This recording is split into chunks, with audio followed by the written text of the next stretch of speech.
language is given like that. Yeah, really, really looking forward.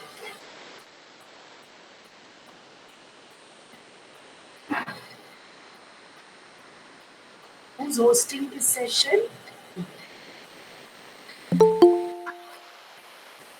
Good afternoon, ma'am. I'll be hosting. Oh, good, good.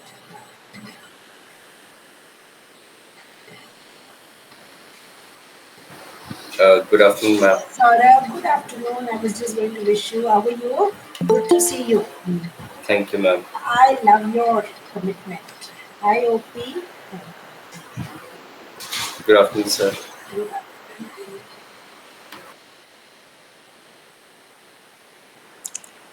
Good afternoon, everybody. Good afternoon. Good afternoon, sir.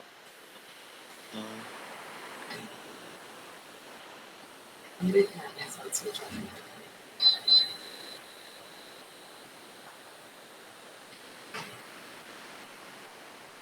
Amrit, hi, good afternoon.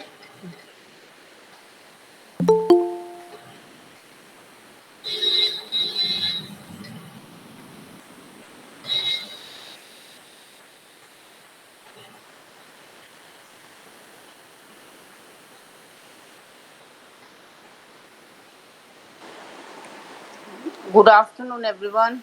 Good afternoon, Amrit. मैं अभी इनको बोल रही थी I am looking forward to this session क्योंकि मुझे बिल्कुल कुछ मालूम नहीं है इस Same, पर्सनालिटी same के here. बारे में तो मेरे को तो बहुत ही सेल्फिश मोटिव है also to learn more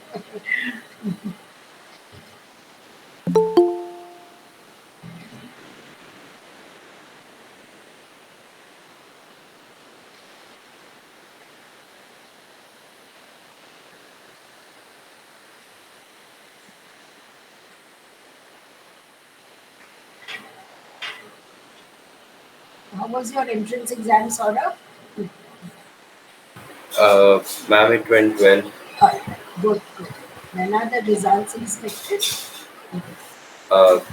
That is nobody can say, ma'am, because there has been a lot of delay. Okay.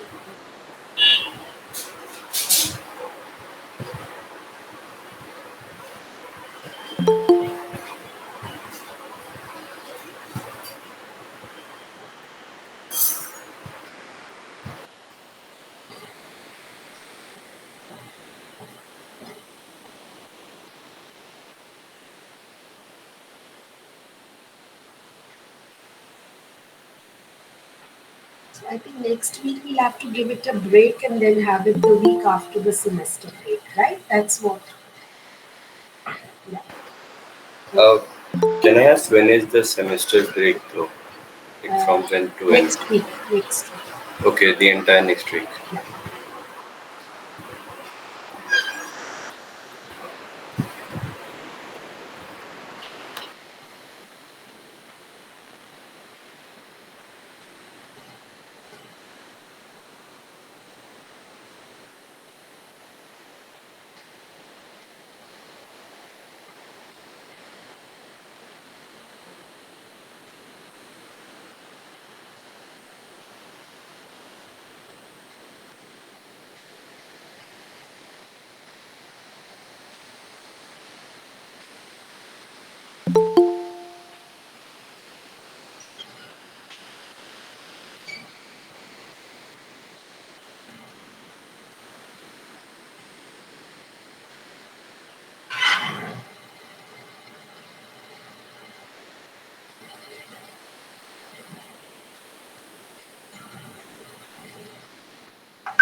Should we start?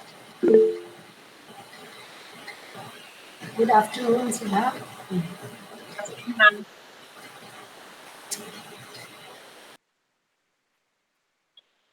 So can we start now? Yeah, start. Okay. So good afternoon to one and all present here. I extend a very warm greetings to all of you. Respected teachers, Dr. Amrit, Mrs. Neeru, Professor O.P. Singh, and our lovely audience. I am Tejaswi of the History Department, and I welcome you to the fourth session of Hidden in Plain Sights, in which we celebrate the luminaries of pre and post independent India who have immensely contributed in various fields of development. This is our humble attempt to express gratitude to such great souls. I would like to invite our teacher in charge, Dr. Amrit Kaur Basra ma'am, to share a few words with us to begin with. Good afternoon, everyone. I'm really happy at the turn of event in terms of presentations because what I can see there is a keen sense of understanding history and then disseminating it. So automatically today's I'm sure lecture is going to be very illuminating for all of us because within feminist discourse and as far as the Indian women's movement is concerned, codification has been done.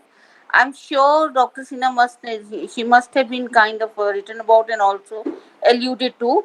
But in terms of teaching history at a level of curriculum, definitely today I'm going to learn a lot, and it means that interesting enough, and this is another very important dimension with which new education policy is also going to deal and of course will disseminate it, that we are now becoming more closer to our contemporary Indian situation also. So the kind of artificial binaries which existed between, let's say, pre-independence and post-independence India are no longer being there. And researches like this, the way our young researchers are doing it, definitely will help us in understanding continuities and the kind of transformation that happened over the period of time. So, best of luck, and I'm sure this is again going to be a very enriching session for all of us. Thank you. Thank you so much, ma'am. So, for today's session, we have with us Riya Gupta, who is a third year student of the department, and she will be speaking on Chetna Gala Sinha. We'll hear more about her in Riya's presentation. So, without further delay, I request Riya to start the presentation, but I would also like to request the audience to keep their mics off during the session and to use the chat box for any questions and queries. Riya, please. Thank you, Tejaswi. Respected professors, my dear friends, and everyone present here. A hearty good afternoon to you all. I am Riya of BA History Honors, and today I am going to tell you the story of a silent crusader who redefined, reinvented, and revolutionized the banking world for women. Let me present my screen first.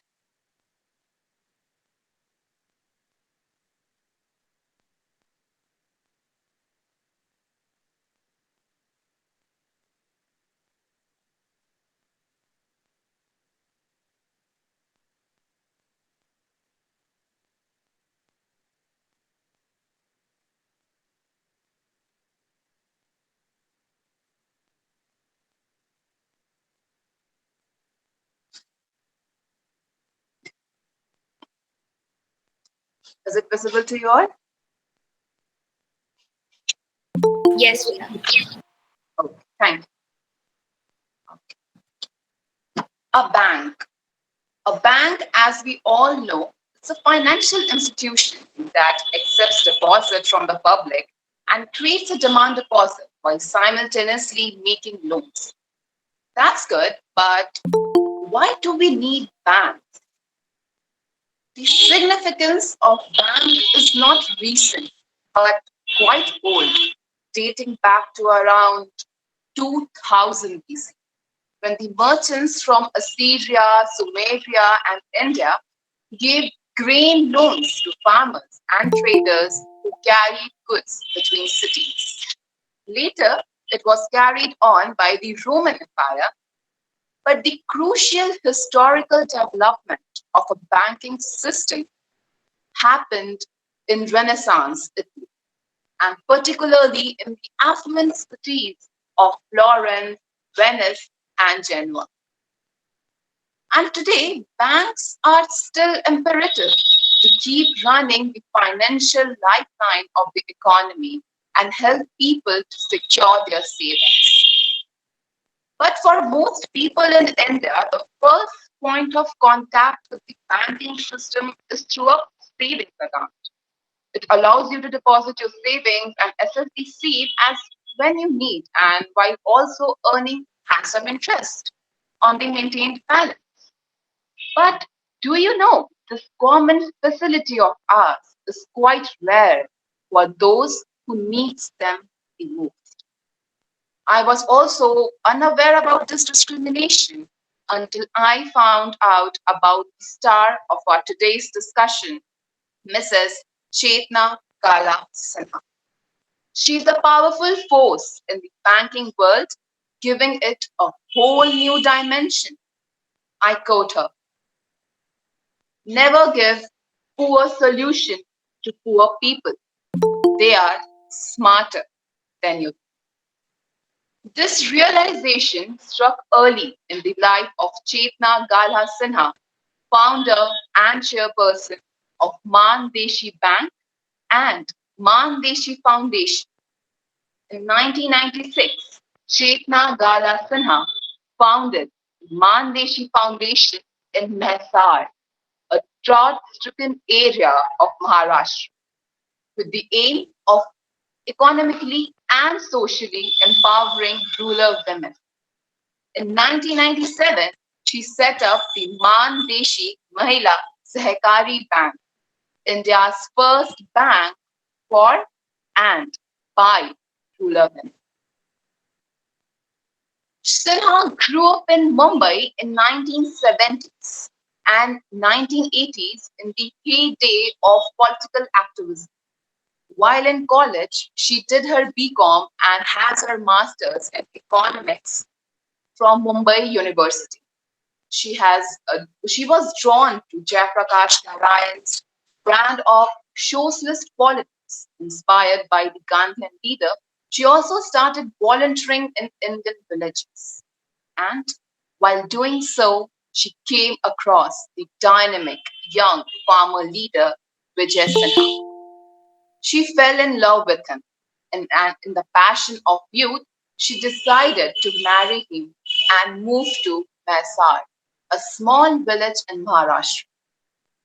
Coming from a comfortable and a well educated upbringing in the city to a tiny village with no running water or toilet, the transition to Maisar in 1987 was quite difficult for Chetna, and even so more for her family, who were horrified at her decision. From the fire-banned socialism of Jayaprakash Narayan to a feminist volunteer, from the Forum Against Oppression of Women to setting up the country's first bank for and by rural women. Chetna has always been drawn towards the underprivileged. So let's unfold the story of how women in the rural India turned their courage into capital. It started with a no. The story gets a twist one day when a local blacksmith lady, Kantabai, came to her asking for help. She wanted to open a savings account at the local bank and by saving rupees 10 per day to buy a plastic sheet for her home before the monsoon arrives. While Chetna questioned how someone who sleeps on the street would be able to save, Kantabai was determined to open the account. So Chetna accompanied her to the bank.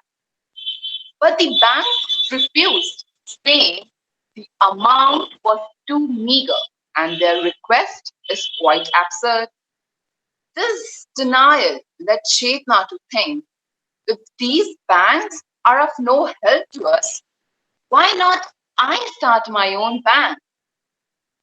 And the next day, she applied for the banking license to RBI, which obviously got rejected on the ground that they cannot issue a license to a bank whose promoting members are illiterate.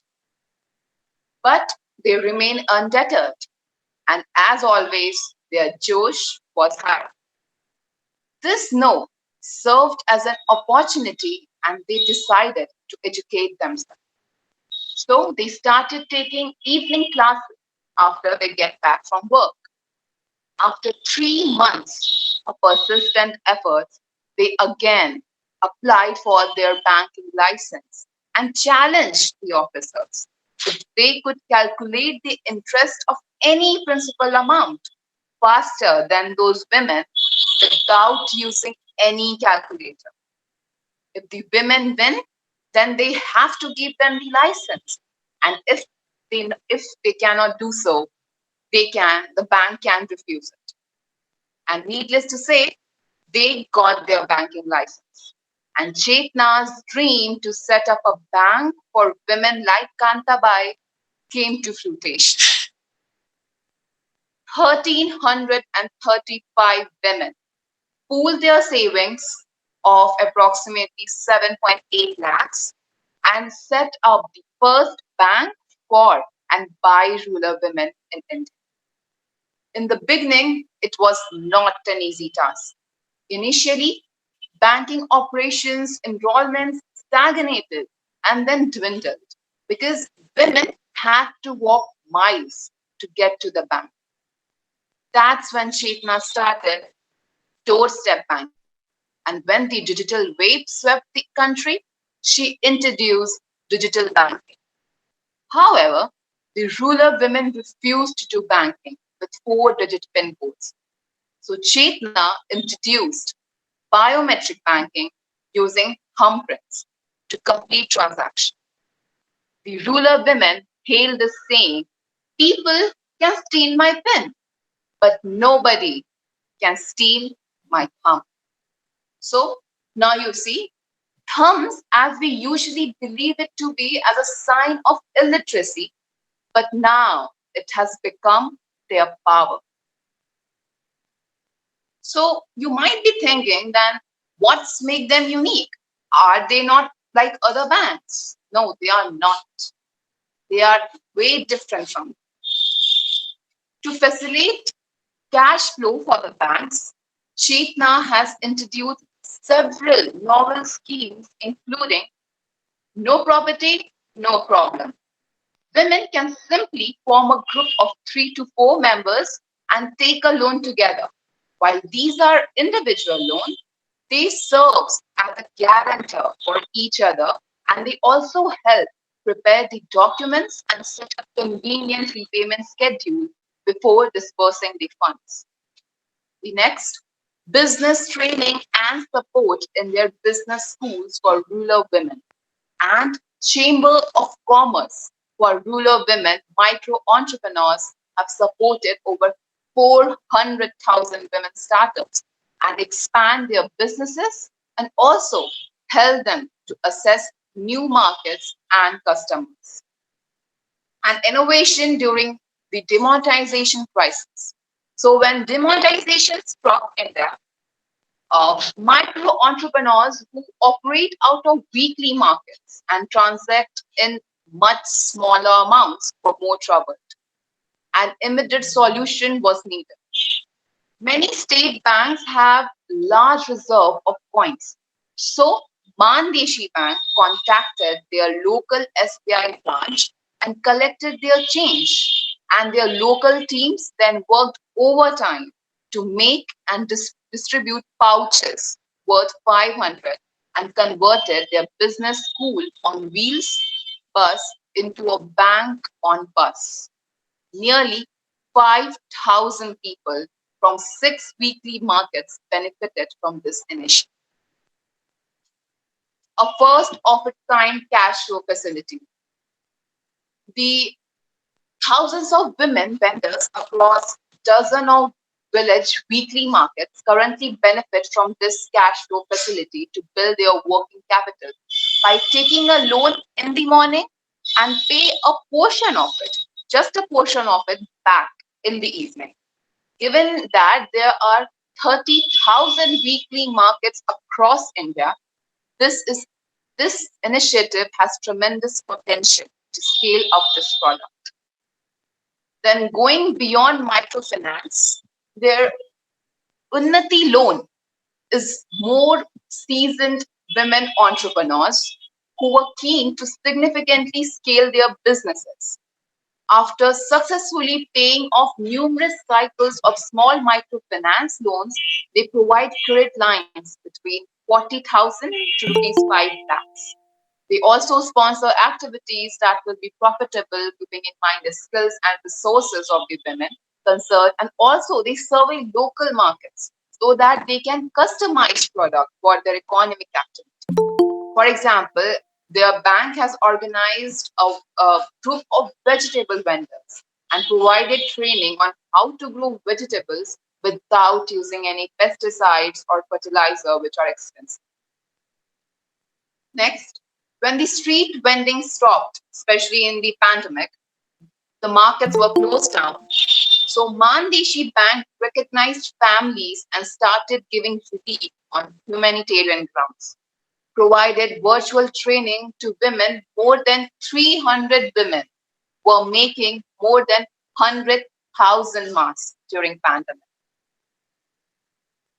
They also founded their second organization, Man Sub-District Organization for Societal Progress, to lead campaign for women effectiveness in social spheres, especially in panchayats. The organization has organized training camps in 11 sub-districts on effective government. An anti-liquor reform campaign was also started. There are meetings with village governing bodies to discuss property rights for women who are often unable to assert ownership and control. Valai, this is a village in Maharashtra. Uh, the milestone in their campaign here was nearly 60% women have property rights in their name in this village, Valai. And they have also experienced 50% reduction in the migratory trends in their region. Mandeshi Bank has also, in collaboration with national institutions, rural universities, and several waste land development initiatives, and also projects regarding women entrepreneurs and their financial policies and perspectives. Some of the bank's special features include Mandeshi Taram Vahin, which is Mandeshi's community radio. It was started to share the incredible stories of women entrepreneurs, information on government schemes and services, as well as songs for entertainment. Then, second is the Chamber of Commerce. They are dedicated to advocating the policy changes to support women micro entrepreneurs and for helping women assess new markets, network with their peers, and improve their business practices.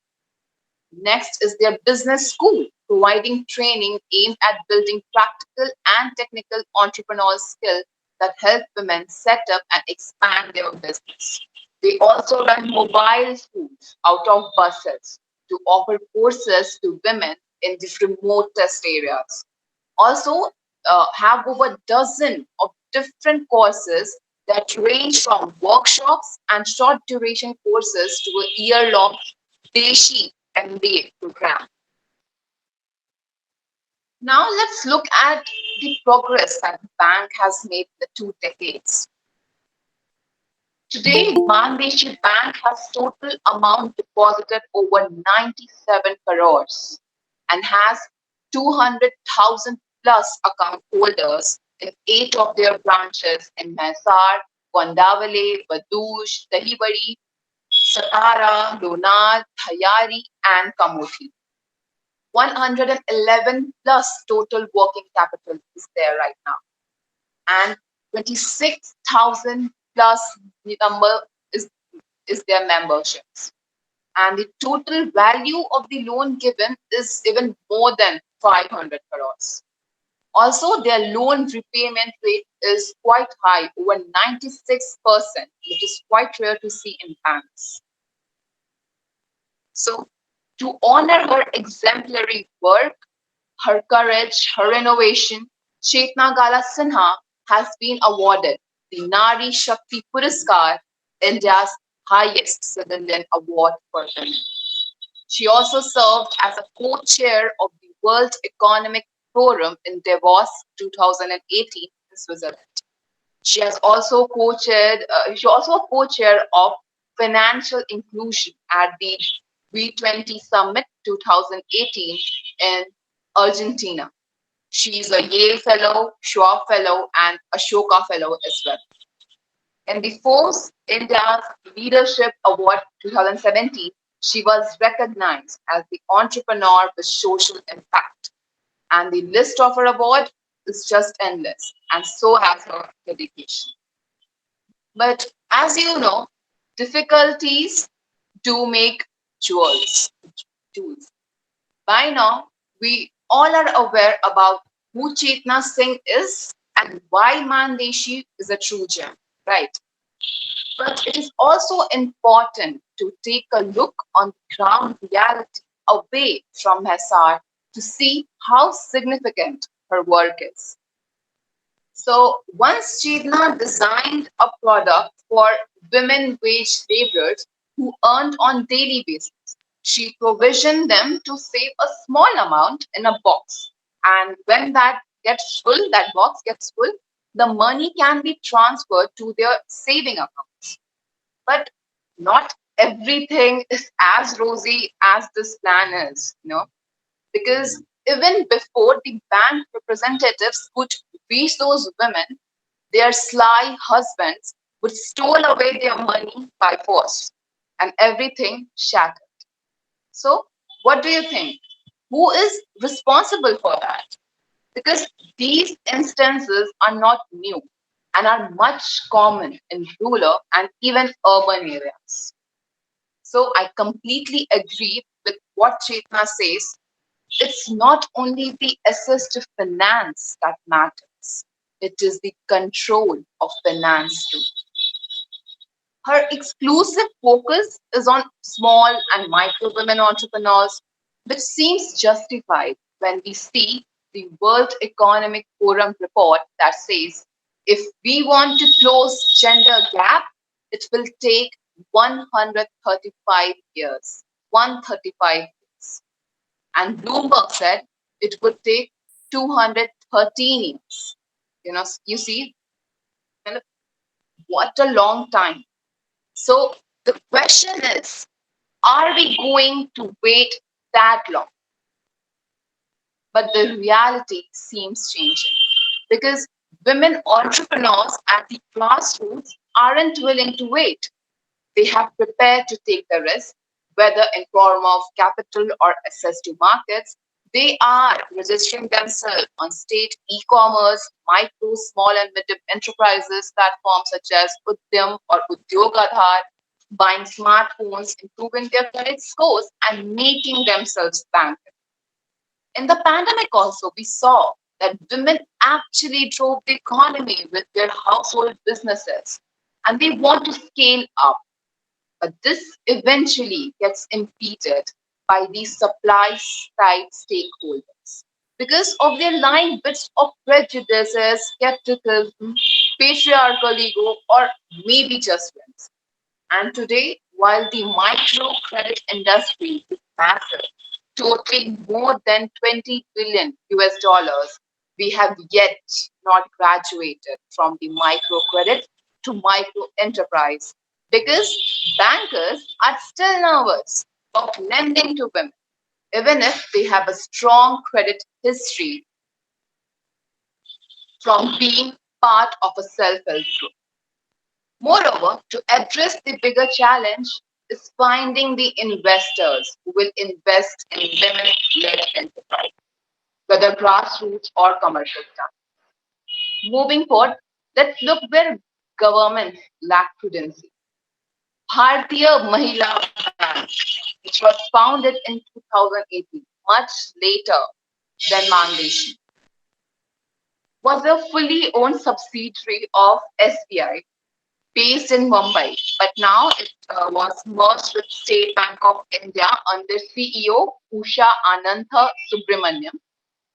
India is the third country after Pakistan and Tanzania to have a bank exclusively to benefit women.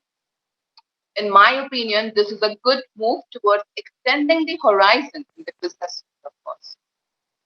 But some people got no peace. Uma Shashikant of the Hindu Right, women only banks are another instance of wanting to treat women differently. We guise this in many forms, some in garbs of reverence, some as protection, but they are all forms of discrimination that promote gender based stereotyping. Women only organizations stem from this eagerness to patronize women in the name of preferential treatment. Hmm. Though I think that was quite far fetched, moreover, according to a report by students from the Cluster Innovation Center, University of Delhi, they did a study on the feasibility of all women's bank and they interviewed people across the country, some from Delhi, some in Bangalore and other parts of India.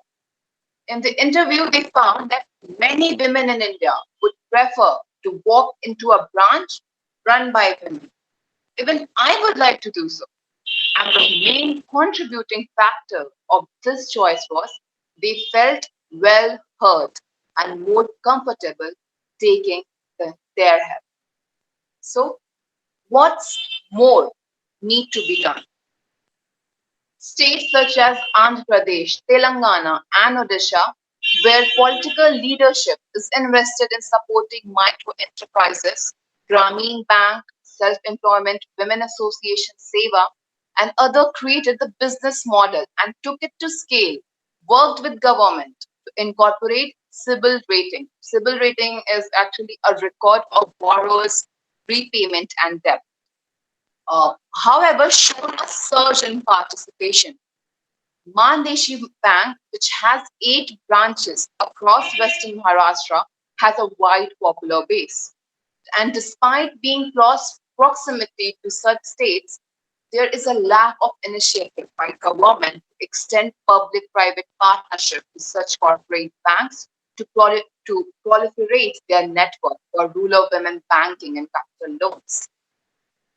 So Mandeshi has expanded its scope beyond its financial core and evolved into an umbrella platform for community initiatives.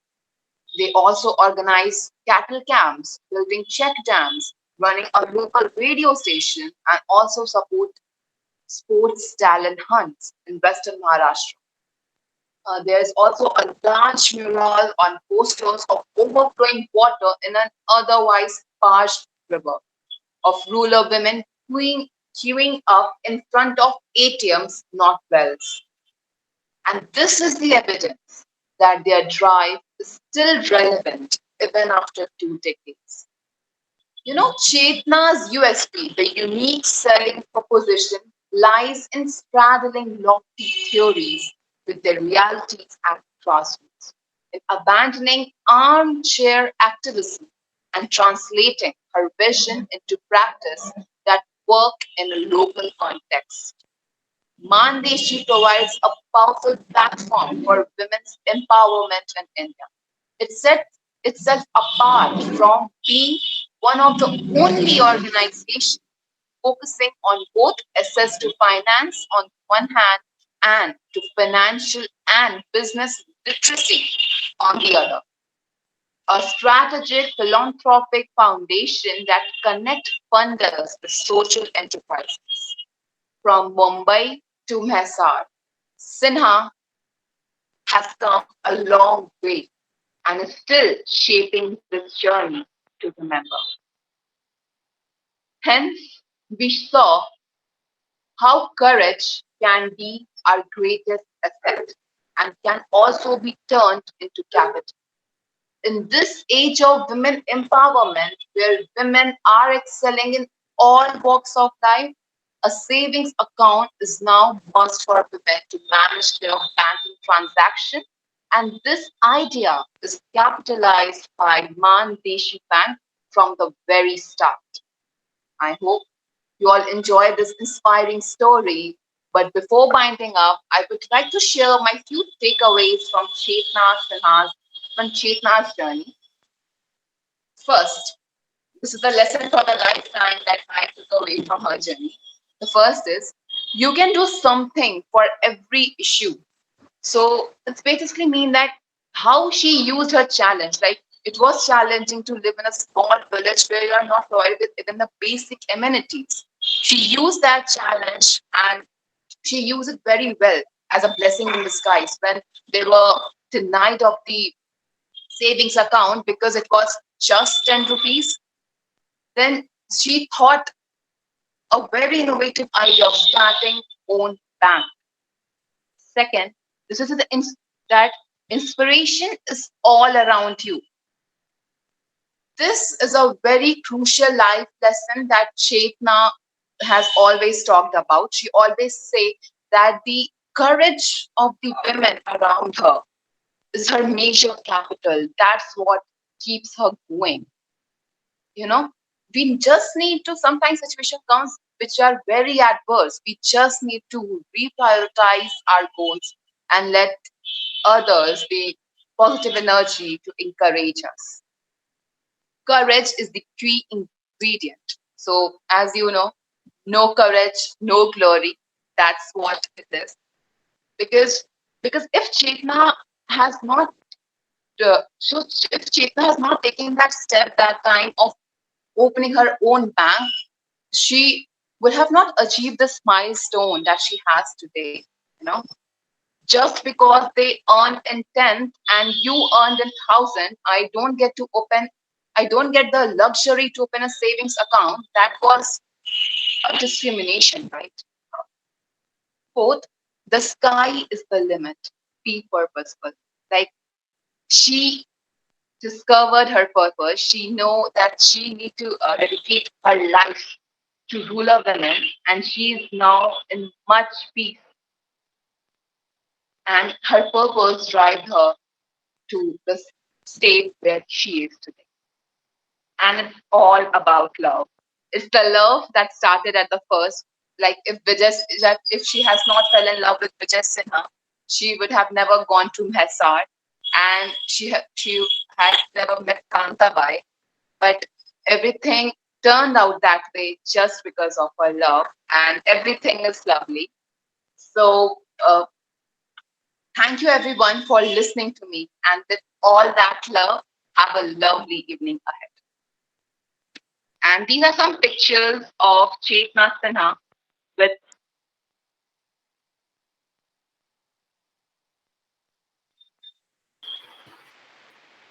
these are some pictures of Chetna Sinha with some eminent personalities.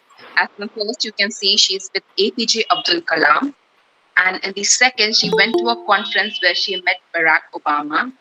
And the third one, where she is getting awarded by a international conference. And the fourth picture is also she's standing with the ambassador from the Davos conference.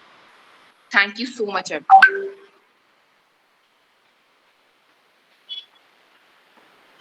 Thank you so much. Thank you so much, Riya. And this was a wonderful presentation. And so now I would like to request the audience, if there are any questions, please write them in the chat box. Or if you feel like, please, you can unmute yourself and ask the questions to Riya.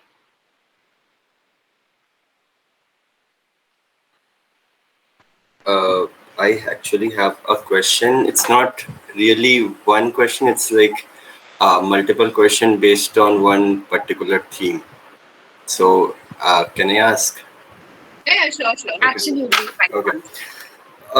I'll be very honest here. I don't have much knowledge about Sinha's and her model of microfinance and like what her contribution is. But there is a very there's a very famous historian, Sirajul Islam, who has written a very seminal work on the history of Bangladesh, where he writes on the Grameen Bank. And the Grameen Bank, as you have mentioned in your own presentation, was started by Muhammad Yunus. One of the essential thing which he points out is that this form of microfinance got a huge resistance from the Mahajans. Now, the Mahajans were the initial money lender class in the rural India, especially in Bengal and in North India, even in Rajasthan, and how this resistance was faced by the Grameen Bank. But initially, it was later like the Grameen Bank won over it and had made the Mahajan system obsolete, or it had vanquished it. My question here is regarding this particular, like when you talk about the resistance which was faced by Sinha, what form of resistance did the Mahajans played in the microfinance of Sinha's model, and like did it make it obsolete as it happened in Bangladesh as well? So did you get the question? Yeah, I I think. did. Okay. Thank you. We talked about Mahajans, right?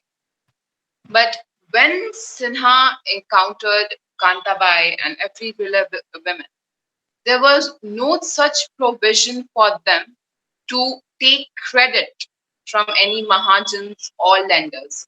Even though they do that, they were taken in the name of the male or the head of the house, right? So while I was reading her, or I was looking on her, I didn't find any mention about the money lenders or so, because all they mention is about how she helped how she helped the ruler uh, women in starting their own startups, how she helped them to open their own savings account. So basically, they meant, so there was no any mention of money lenders as so, but maybe you have read about that in Bangladesh, so maybe it was relevant there. I think it was relevant here also, but I didn't came across something like Mm, so let me get this. You did not hear about the Mahajan as a class being a force of resistance in that. rural No, I India. know. No, I understand what Mahajans are and what, but while I was looking what she has to say about her journey, she didn't mention any kind of Mahajan or the instances where she has to encounter the money lenders or the women have to encounter the money lenders. That was not mentioned. And why is that? Because we all know that Mahajans were a very influential, prominent, and a decisive force in rural India, even similar to the zamindars as well. Why isn't there any form of resistance? Like, what do you interpret it as? So basically, I think what I talked about was how they want to save the money, and the current form of the bank that was there, the modern form, was not letting them do that. Okay. So this story of Chetna Singh is much contemporary. So there's not much documented about her, about according the Mahajans that you are talking about. Maybe because there were not much instances of them taking a loan, or maybe yes, so. Sorry, I don't know much about this. Saurabh, do you have a follow-up question? No, I think I get it. Okay. So I think there are no other questions in the chat box as of now. Is there anybody else who would like to unmute themselves and ask a question, or any professor who would like to make a comment? Uh, Hello. Yes, sir. You're audible. It's not a question, in fact. I just wanted to compliment Riya for telling a very wonderful story of guts and determination, and a really, inspiring story for all of us, especially for the younger generation, people like you. So what I am a little uncomfortable with, the idea of inclusion of this topic in the overall theme that we have been discussing, because what we have been discussing is unknown faces during the freedom struggle or contribution around freedom. So this is more of a contemporary story and not part of the theme that we have already decided on. But nevertheless, very well said. I mean, very beautifully said. I agree with Saurav that in such a situation, the Mahajani system has been a very formidable force in all of India, all over India, especially in rural India, and there might have been some resistance. I mean, maybe Ria has not come across that, but you should look at that as well, to consolidate and make your presentation more critical. So, thank you so much, Ria. Thank you so much, sir. So, with that, we come to an end of our fourth session of Hidden in Plain Sights. Now, I would like to request any of the professors, Neeru ma'am, OP sir, Sudha ma'am, to make a concluding remark to give a vote of thanks. Well, Ria, sorry, Ria, it was a good job done. It was it is an inspiring example, as OP sir said, especially for the young. And yes, OP, our theme was that, but we also wanted to extend it to post-independence also. And that is what we've been focusing on to see also how people have contributed to building of India post 47 also. So this was, the figures that we had picked up, she's much more contemporary to that. Again, Ria, I think what Sir and Saurabh It's all right then, ma'am. It's all yeah, right. yeah. And that you do look in, try and see if you can find something, some information into the pointers pointed out by them to make it a much more critical kind of an assessment. But what I could gather from this presentation, I had no idea about this person at all. But what I could gather was that sheer desire that was there in her heart to help these women to be able to save 10 rupees meaningfully, to be able to purchase a plastic sheet. So, that thought, I think that struck me, that it is something which we can take it as so insignificant in our lives. If you come across someone facing a problem like that, but if you take it up, you can turn it into a movement and you can make such meaningful change. That was my takeaway from this presentation. Don't let any opportunity go by. Seize it, and you might be able to bring about a change, wherever you can intervene. That is it. But it was a very well done thing. Thank you, and thank you to everyone for making these series a success. One is looking forward to every Saturday for a new presentation. Thank you. Amrit, OP, or Sudha, if you would like to say anything. See, I have only, uh, let's say, few observations to make. It's very well done. Point is that, as Professor O.P. Singh also said it, little bit context was found missing. She should have kind of contextualized in terms of second and third phase of women's movement, because during women's movement, third phase in particular, self-help activities started, and there she took a new leap. So automatically the context would have become more broader. And secondly, the point is the whole issue of, you can say, money lender. I'm sure the area which she is being kind of, she was associated from the very beginning, and the very fact that these women were almost having very little to earn. So out of that, this came from within, and then she concretized it.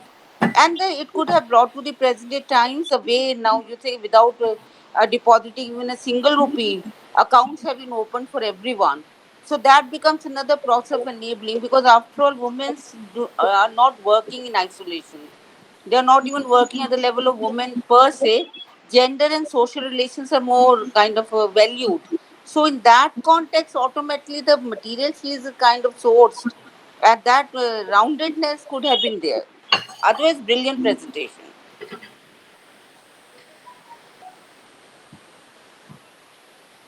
Thank you so much, Amrit ma'am.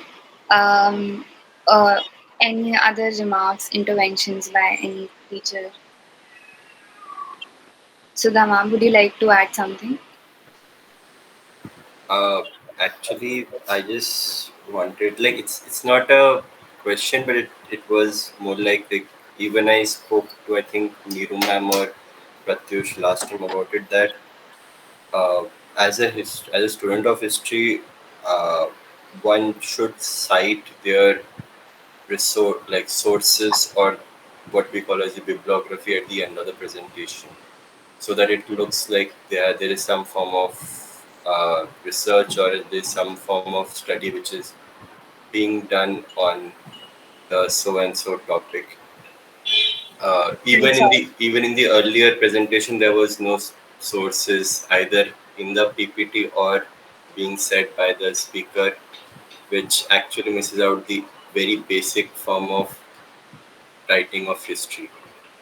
So, Right, Saurabh. We'll just keep that in mind in the coming presentations. okay. Thank you so much. Thank you for that suggestion, Sarah. Okay, so with this, we come to the end of our fourth session, and I thank Riya for this very informative and precious presentation, and also to our professors, our teachers, and also Saurav for the important remarks that they made. We will all keep this in mind when we make the coming presentation. So, thank you so much. Thank you to the audience for being patient, for being here with us. Thank you so much. Thank you.